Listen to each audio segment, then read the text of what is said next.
আমি কিন্তু আগেভাগেই সতর্ক করে দিলাম, যদি আজকের ভিডিও দেখতে দেখতে তোমাদের জিভে জল আসে তার দায় কিন্তু আমি নিতে পারবো না। কারণ আজ আমি বানাচ্ছি একদম টক ঝাল মিষ্টি জিভে জল আনা স্বাদে গোটা তেঁতুলের মোরব্বা বা আচার। তাহলে চলো দেরি না করে রেসিপিটা দেখে নাও।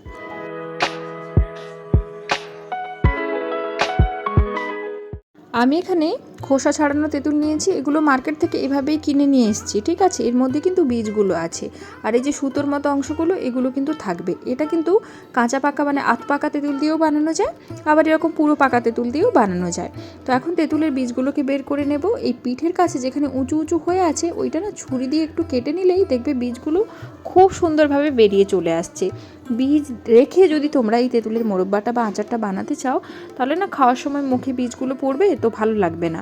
তাই বীজটা এইভাবে বের করে নাও, একটু ধৈর্য ধরে বের করলেই কিন্তু খুব ইজিলি বেরিয়ে যাবে, মানে কোনো কষ্টই থাকবে। এইভাবে বের করলে খুব সহজেই কিন্তু তেঁতুলের বীজ বের করানো যাবে। তবে যে ব্যাপারটা খেয়াল রাখবে, মানে বেশি তেঁতুলটাকে টানা হেঁচড়া করো না, যাতে করে এই সুতো বা তোমার বৃন্তের সঙ্গে যেটা লেগে আছে ওটা যাতে খুলে চলে না যায়। যেহেতু গোটা গোটা বানাচ্ছি, এইভাবে থাকলে তেঁতুলগুলো দেখতেও ভীষণ ভালো লাগবে। তো যাই হোক, সমস্ত তেঁতুলের আমি বীজ বের করে নিয়েছি। এই বীজগুলো দিয়ে ছোটোবেলা আমরা ভেজে খেতাম, খুব ভালো লাগতো। তোমরা কেউ কখনো তেঁতুলের বীজ ভাজা খেয়েছো কি না আমায় জানিও তো কমেন্ট করে। তো যাই হোক, তেঁতুলগুলো আমি এখানে খুব কম সংখ্যক তেঁতুল নিয়ে বানাচ্ছি, মোটে 10টা নিয়েছি, যেহেতু আজই বানাবো আজই খাবো। এটাকে বেশি বানিয়ে তোমরা স্টোর করেও রাখতে পারো। একটা বোলের মধ্যে জল নিয়েছি, জলের মধ্যে ওই 1 চামচের কাছাকাছি নুন দিয়ে দিলাম। নুনের মধ্যে এই সমস্ত বীজ বের করা তেঁতুলগুলোকে এর মধ্যে দিয়ে দেবো। দিয়ে হচ্ছে এটাকে ডুবিয়ে রেখে দেবো ওই মিনিট 10 মতো, তার থেকে বেশি না। তো তেঁতুলের মধ্যে যে কষ আছে বা এক্সট্রা যে তোমার অনেক সময় হয় না তেঁতুল ভীষণ টক হয়, সেটা তোমার কেটে যাবে। তো 10 মিনিট পরে তেঁতুলগুলোকে আমি জল থেকে তুলে নেব, তার থেকে বেশি কিন্তু রাখার দরকার নেই। এখন তেঁতুলগুলোকে একটা প্লেটের মধ্যে নিয়ে নেব। তেঁতুলগুলোকে কিন্তু 10 মিনিটের বেশি ভিজিও না, তাহলে একেবারে নরম হয়ে যাবে। তো যাই হোক, তেঁতুলগুলোকে নিয়ে নিয়েছি। এখন আমি এর মধ্যে চিনি দিয়ে দেবো। তো চিনি লাগবে মোটামুটি 1 কাপের থেকে একটু বেশি 10টা তেঁতুলের জন্য। তো আমি এখানে শুরুতে একটুখানি চিনি কম নিয়েছিলাম, পরে অবশ্য 1 কাপেরই কাছাকাছি, মানে তার থেকে বেশিই নিয়েছি। অবশ্যই তেঁতুলটা তোমরা খেয়ে দেখো কতটা টক, সেটা বুঝে কিন্তু চিনিটা লাগবে। তো চিনিটা তেঁতুলের গায়ে ভালো করে মাখিয়ে এটাকে কিন্তু মিনিট 20 মতো রেখে দিতে হবে। তো চিনিটা ভালো করে তেঁতুলের সঙ্গে মিশে মানে সুন্দর করে তেঁতুলের গায়ের মধ্যে অ্যাবজর্ব হয়ে যাবে, এবং এতে মানে রান্নার পরবর্তী স্টেপে আমাদের অনেক সুবিধা হবে। তো যাই হোক, এইভাবে চিনিতে মাখিয়ে তেঁতুলটাকে রেখে দেবো। আধ ঘন্টা পরে দেখো অনেকটা মানে তোমার চিনি কিন্তু গলে যাবে, গলে গিয়ে অনেকটা জল জল ভাব হয়ে যাবে। এখন একটা কড়াইয়ের মধ্যে একটা মশলা বানিয়ে নেবো, আচারের মশলা।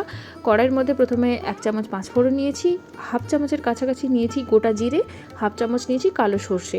এগুলোকে শুকনো খোলায় টেলে নেব। যদি তোমরা চাও এখানে শুকনো লঙ্কাও দিতে পারো, দিয়ে এটাকে মানে একসঙ্গে টেলে নিতে পারো। আর যখন সুন্দর করে ভাজা হয়ে যাবে তখন এটাকে পাউডার করে নিও।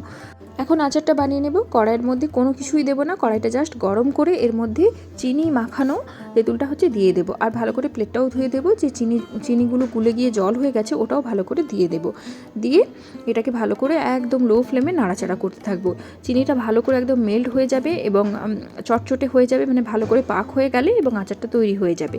তো আমি যেহেতু একটুখানি চিনি কম দিয়েছিলাম, তাই এখানে আর একটুখানি চিনি যোগ করব। 1 কাপের থেকে সামান্য একটুখানি বেশি আমার চিনি লেগেছে। তেঁতুলটা তোমরা খেয়ে নিয়ে তবেই সেটা টক বুঝে তবে চিনিটা দিও। যদি মনে হয় চিনিটা একদম ক্যারামেল হয়ে যাচ্ছে তাহলে একটুখানি জল দিও, তবে জলটা কিন্তু একেবারেই সামান্য। এই যে দেখো আমি কতটা জল দিলাম, ঠিক এতটাই জল দিতে লাগবে, তার থেকে বেশি কিন্তু না। গ্যাসের ফ্লেমটা কিন্তু একেবারেই লোতে রাখবে, রেখে হালকা হাতে নাড়াচাড়া করবে। খুব বেশি জোরে নাড়াচাড়া করতে গেলে কিন্তু তেঁতুলগুলো ভেঙে যাবে। এরপর সামান্য কিছু মশলা দিয়ে দেবো, এটা রঙের জন্য দিচ্ছি, সামান্য হলদি পাউডার। আর ঝাল কতটা খাও সেটা বুঝে দিয়ে দেবে ঝাল লঙ্কার পাউডার, এবং দিয়ে দেবো সামান্য একটু লবণ কিন্তু আগেই লবণ জলে ভিজিয়ে রেখেছিলাম, সেটা বুঝে লবণটা দিও।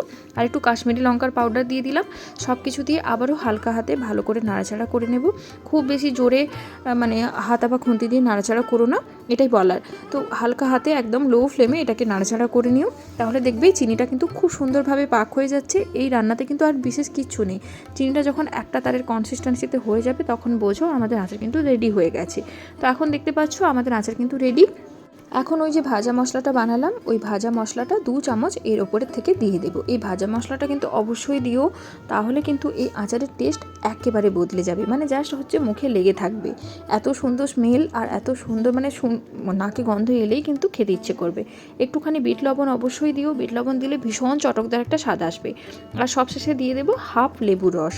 তোমরা চাইলে যদি এটাকে স্টোর করে রাখতে চাও তাহলে একটুখানি ভিনিগার দিয়ে দিও, 2 চামচের কাছাকাছি, মানে এর থেকে বেশি বানালে। আর যদি এতটা যতটা বানাও 1 চামচের কাছাকাছি দিয়ে দিতে পারো। সবশেষে দেবো চিলি ফ্লেক্স। ঝালটা কিন্তু অবশ্যই বুঝে দিও, আমি টক ঝাল মিষ্টি বানাতে চাইছি তাই ঝালটা একটু বেশি দিলাম। তো সব কিছু নুন মিষ্টি চেক করে নিও। ব্যাস তাহলে কিন্তু রেডি হয়ে গেল আমাদের আস্ত তেঁতুলের বা গোটা তেঁতুলের মোরব্বা বা টক ঝাল মিষ্টি আচার। দুর্দান্ত খেতে লাগে আর এত সুন্দর গন্ধ, মানে আমি এখন ভিডিও এডিট করতে করতে আমার আবারও খেতে ইচ্ছে করছে। ওপর থেকে আরও আমি খানিকটা ভাজা মশলা আর চিলি ফ্লেক্স দিয়ে দিলাম এটাকে দুর্দান্ত মানে দেখার জন্য। আর খেতে যে কী দুর্দান্ত হয়েছে সেটা তোমাদেরকে বলে জাস্ট বোঝাতে পারবো না। একবার ঝটপট করে বানিয়ে ফেলো তো, একদমই মানে সহজ একটা রেসিপি, দেরি না করে বানিয়ে ফেলো। তাহলে চলো, এই ছিল আজকে ছোট্ট একটা রান্না। কেমন লাগলো জানিও। নতুন ভিডিও নিয়ে খুব তাড়াতাড়ি দেখা হয়ে যাচ্ছে। সবাই ভালো থেকো, টাটা।